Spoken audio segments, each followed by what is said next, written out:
నా దేవుని మాటలు నీకు వినిపింప చేయాలనే నువ్వు సన్నిధిలో కూర్చొని ఉన్నావు. ఇంకా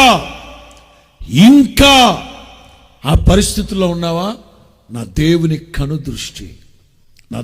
కనుదృష్టి యెహోవా కనుదృష్టి నీతిమంతుల మీద, వాళ్ళ ప్రార్థన వింటాది, వాళ్ళ మొర ఆలకిస్తారు. ఆయన నిన్ను నీతిమంతులుగా మారుస్తాడు. ఆయన నీతిమంతులంటే వాక్యం అంటుంది, నీతిమంతుడు లేడు ఒక్కడైనా.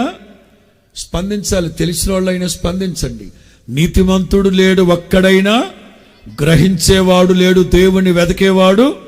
అందరూ బిజీ అయిపోయారు, క్షణం తీరిక లేదు, దమ్మిడి ఆదాలు కొట్టుకుంటా పోతున్నారు. నీతిమంతుడు లేడు, ఒక్కడు లేడు ఈ లోకంలో. కానీ 72వ కీర్తన ఉంటుంది, నీతిమంతులు వర్ధిల్లుతారు, సూర్య చంద్రుడు లేకపోయేంత వరకు వాళ్ళు క్షేమాభివృద్ధి నొందుతారు. మనిషి నీతిమంతునిగా మార్చబడాలంటే నా దేవుని చల్లని చూపు నీ మీద ఉండాలి.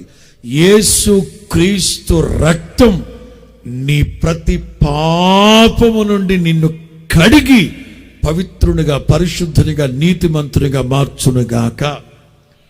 కోరుకుంటున్నారా? యేసయ్యా, మీ కన్నులు నా మీద ఉంచండి, మీ కను దృష్టి నా మీద ఉంచండి నాయన. నన్ను